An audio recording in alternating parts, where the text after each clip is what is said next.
সকাল সকাল আমি দেখতে গেছিলাম বিমলদার নতুন সিনেমা দে দে প্যার দে 2। এত লোক বিমলদা বলে অজয় দেবগনকে, এরপরে কাস্টিং অজয় দেবগনের নাম আর থাকবে না, ওখানে লেখা থাকবে বিমলদা, কাস্টিং বিমলদা। এবার আমার এটা আজকে সকালে প্রথমে দেখার ইচ্ছে ছিল না, একদম সত্যি কথা যদি আমি আপনাদেরকে বলি, আমার প্রথমে দেখার ইচ্ছে ছিল আজকে the academy of fine arts, যেটা এখানে রিলিজ হয়নি, একমাত্র একটা হলে রিলিজ করেছিল। কালকে আমি দেখছিলাম বুকমাই শোতে, ব্যারাকপুরের অমলাতে। হলটার যাতা অবস্থা, ঠিক আছে, ওই হলটায় কেউ সিনেমা দেখতে যায় বলে আমার মনে হয় না, অন্য কিছু করতে যেতে পারে। তো আমি রিস্ক নিয়ে ভেবেছিলাম যে ওই একটা হলে এসছে ওখানেই দেখতে যাব, কিন্তু তারপরে দেখলাম সেখান থেকে উঠিয়ে দিয়েছে। অ্যাকচুয়ালি আমার ইচ্ছা ছিল ওইটাই প্রথমে দেখার, কিন্তু এখানে তো দর্শকের ইচ্ছাতে তারা জিনিস দেখতে পারে না, অন্য লোকের ইচ্ছাতে আমাদেরকে কাজ করতে হয়, সেই জন্য কিছু করার নেই, আর কোনো অপশন যখন নেই আমি দেখতে গেছিলাম দে দে প্যার দে 2। কেমন হলো সিনেমাটা সেটা নিয়েই কথা বলবো এই ভিডিওতে। এবার এই সিনেমাটা দেখে বেরিয়ে আসার পর আমার না একটা অদ্ভুত এক্সপিরিয়েন্স হয়েছে। সেই এক্সপিরিয়েন্সটা হচ্ছে, ধরুন আপনি রাস্তায় হাঁটছেন, কাজে বেরিয়েছেন, রাস্তায় হাঁটছেন, আপনার খুব জোরে হাগু পেয়ে গেছে। এবার আপনাকে হাগু করতে কোথায় যেতে হবে? পাবলিক টয়লেটে। এবার পাবলিক টয়লেটের বাইরে দাঁড়িয়ে আপনি ভাবছেন যে ভাই এই ওয়াশরুমটা বোধহয় খুব খারাপ অবস্থায় থাকবে, আমি বোধহয় যেতে পারবো না। আপনি গেলেন, কারণ আপনার খুব জোরে পেয়েছে, যেতে তো হবেই। আপনি গেলেন, গিয়ে দেখলেন সারপ্রাইজিংলি পাবলিক টয়লেটটা পরিষ্কার, সেখানে মোটামুটি করে আসা যাবে।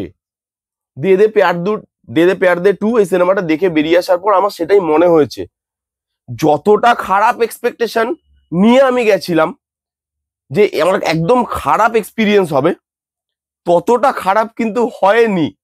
সারপ্রাইজিংলি মানে এটা নিজের ওপরও হাসি পাচ্ছে যে এই সিনেমাটা ডিসেন্ট সিনেমা হয়েছে।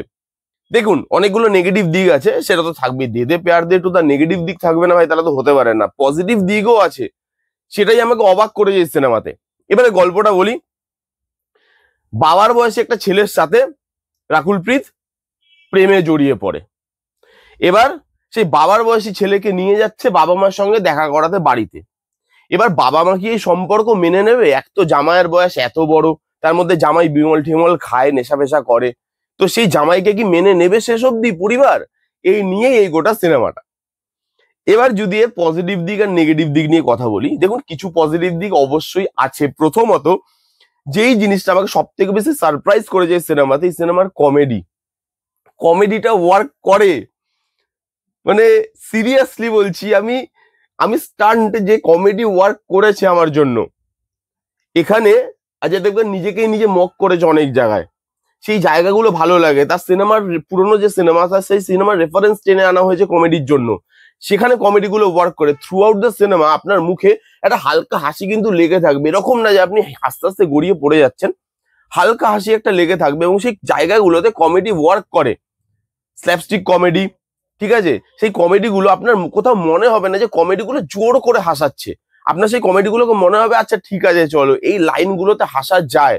সেখানে কমেডি লাইন ভালোভাবে লেখা, এবং যখন কমেডি পারফর্ম করছে পারফর্মাররা, সেখানে তাদের পারফরমেন্সে সেই কমেডিটা উঠে আসে। কমেডিটা ভালো, ডায়লগ ভালো লেখা কমেডিতে, এবং সারপ্রাইজিংলি ড্রামার পোর্শনে ওয়ার্ক করে। এবং কমেডি আর ড্রামা, এবং কারণ ড্রামার পোর্শনে সিনেমা তো অনেকটা জায়গা জুড়ে আছে, কমেডি আর ড্রামা এই দুটোকে ব্যালেন্স ভাবে রাখা গেছে। দুটো জায়গাতেই লেখা ভালো, ডায়লগ রাইটিং ভালো, সেই জন্য কমেডি আর ড্রামা দুটো জায়গাতেই না জিনিসটা ওয়ার্ক করে যায়। এখানে এই সিনেমার মেন যেটা জিনিস, যেটার জন্য আপনি এই সিনেমাটা দেখতে যেতে পারেন, সেটা হচ্ছে আর মাধবনের পারফরমেন্স। আর মাধবন আউটস্ট্যান্ডিং পারফরমেন্স দিয়েছে এবং অজয় দেবগনকে ঢেকে দিয়েছে। এবং সেখানে সত্যি কথা বলতে অজয় দেবগনকেও তারিফ করতে হয় যে আর মাধবনকে সে এতটা জায়গা দিয়েছে। জেনারেলি আমরা বড় বড় স্টারদেরকে দেখি না যে অন্য কাউকে আনছে, এবং সেই স্টার জানে যে যাকে আমি দিচ্ছি এতটা জায়গা সে ভালো অ্যাক্টর, তাকে যদি আমি জায়গা দিই সে কিন্তু আমাকে ওভারশ্যাডো করে বেরোবে, সে সেটা জানে। কিন্তু সে সেটাকে মাথায় না রেখে সিনেমাটার যাতে ভালো হয় সেটা ভেবে তাকে বেশি জায়গা দেওয়া, এবং সেই জায়গায় আর মাধবনের পারফরমেন্স এবং আর মাধবনের অজয় দেবগনের যে কেমিস্ট্রি, সেই কেমিস্ট্রিটা ওয়ার্ক করে। শয়তানে তাদের দুজনকে ভালো লেগেছিল, তাদের কেমিস্ট্রি ভালো লেগেছিল। এখানেও সেই ম্যাজিকটা তারা ক্রিয়েট করতে পারে। এখানে অজয় দেবগনেরও তারিফ করতে হয়, সঙ্গে সঙ্গে আর মাধবন তার পারফরমেন্স ভালো, আদার কাস্টের যারা পারফর্মার তাদের পারফরমেন্সও ভালো, খারাপ নয়। অজয় দেবগনের রাকুল প্রীতের পারফরমেন্স নিয়ে আমি একটু বাজে কথা বলছি, বাদবাকি লোকের পারফরমেন্স আমার ভালো লেগেছে। এখানে বিজিএমটা ভালো, লুক অ্যান্ড ফিল বিজিএম একটু ওভার দ্য টপ, কিন্তু ওভার দ্য টপ হলেও সেটা চোখে লাগে যে ওভার দ্য টপ বিজিএম বলুন, এখানে মানে লুক অ্যান্ড ফিল বলুন, কিন্তু তবুও সেই জায়গাগুলোতে আপনার মনে হবে যে সাবজেক্টটা এই ওভার দ্য টপ জিনিসটা যাচ্ছে, খুব একটা খারাপ লাগছে না, চোখে লাগছে জিনিসটা, কিন্তু সাবজেক্টটার সঙ্গে জেল করে যায় একটা টাইমের পর গিয়ে, সেই জিনিসটা ভালো লাগে। ক্লাইম্যাক্সটা ভালো, ইমোশনাল যে পোর্শন গুলো সেগুলো আপনাকে হাউ হাউ করে কাঁদাবে না, কিন্তু ইমোশনাল পোর্শন গুলো সেগুলো কিন্তু আপনাকে সেই যে হাসি থেকে ইমোশনে ট্রান্সফার করছে আপনাকে, সেই ট্রান্সফরমেশনটা ভালো লাগে দেখতে।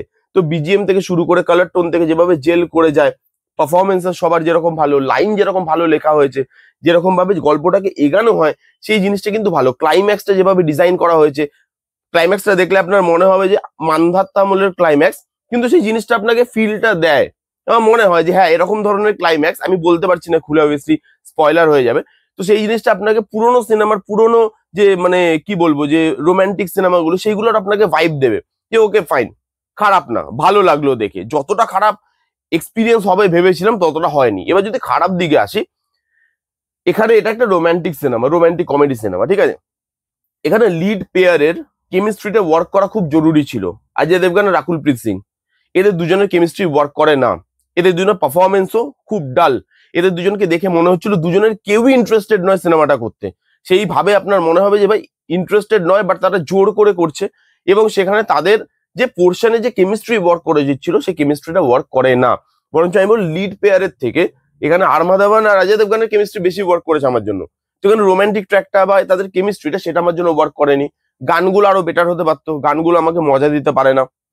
এখানে যেভাবে সিনেমাটা ট্রেলার কাটা হয়েছে সেটা দেখে যখন আপনি সিনেমাটা দেখতে যাবেন, সবকিছু আপনার কাছে প্রেডিক্টেবল হয়ে যাবে। আপনি জানেন যে পরে কি হবে, লাস্টে গিয়ে কি হতে চলেছে। আপনার কাছে কোনো সারপ্রাইজ নেই এই সিনেমার জন্য, যে আচ্ছা এই সারপ্রাইজিং এলিমেন্টটা আমি জানতাম না। যত যত সিনেমা এগোবে তখন তখন আপনি বুঝতে পারবেন যে আচ্ছা লাস্টে গিয়ে এই জিনিসটাই হবে। সেখানে আমার মনে হয়েছে যে এই পুরো সিনেমাটা খুব প্রেডিক্টেবল একটা সিনেমা এবং লেন্দি একটা সিনেমা, বড় সিনেমা। এই রানিং লেন্থটা ডিজার্ভ করে না সিনেমাটা, আরো কম হতে পারতো। রানিং লেন্থটা ফিল হয় এবং আপনার মনে হবে যে এবার হয়ে গেছে, বুঝে গেছি, রিপিটেটিভ লাগছে, এবার তোমরা জিনিসটাকে বন্ধ করে দাও, একই জিনিস বারবার হয়ে যাচ্ছে। তো আমার মনে হয়েছে যে ওই জায়গায় আরো কাটা যেত 15-20 মিনিট, যেটা এই সিনেমাটা করতে পারে না। কিছু জায়গায় লেন্দি লাগে, কিছু জায়গায় বোর লাগে সিনেমাটা দেখতে। কিন্তু আমি যদি ওভারঅল সিনেমাটাকে বিচার করি, ডিসেন্ট এন্টারটেইনিং একটা সিনেমা। সন অফ সর্দারের মতো অন্তত ওরকম জালি হয়নি। আপনি অ্যাটলিস্ট একবার বসে সিনেমাটা দেখে নিতে পারবেন যে আমার কোনো সিনেমা দেখার নেই, কোথাও যাওয়ার নেই, কিচ্ছু করার নেই, আমি একটা মুভি দেখবো, যা হোক চলবে, আপনি এই সিনেমাটা একবার বসে দেখে নিতে পারেন। এইটুকু এন্টারটেনমেন্ট আপনাকে এই সিনেমাটা দিতে পারে। এই ছিল দে দে প্যার দে 2 বলে সিনেমাটার রিভিউ। উইদাউট এক্সপেকটেশন গেছিলাম, এবং আমার যে খুব খারাপ লেগেছে, বসে দেখা যাচ্ছে না, সেটা আমার মনে হয়নি। কারা কারা দেখেছেন আপনারা, আপনাদের কিরকম লেগেছে কমেন্ট করে জানান। যারা যারা দেখেননি জানিয়ে গিয়ে দেখুন কেমন লাগলো রিভিউটা, জানাতে ভুলবেন না। ভালো লাগলে please give a Thums up, like করবেন, কমেন্ট করবেন, শেয়ার করবেন, চ্যানেলটাকে মাস্ট সাবস্ক্রাইব করবেন। দেখা হচ্ছে নেক্সট কোনো ভিডিওতে, ততক্ষণ bye bye, take care and be safe.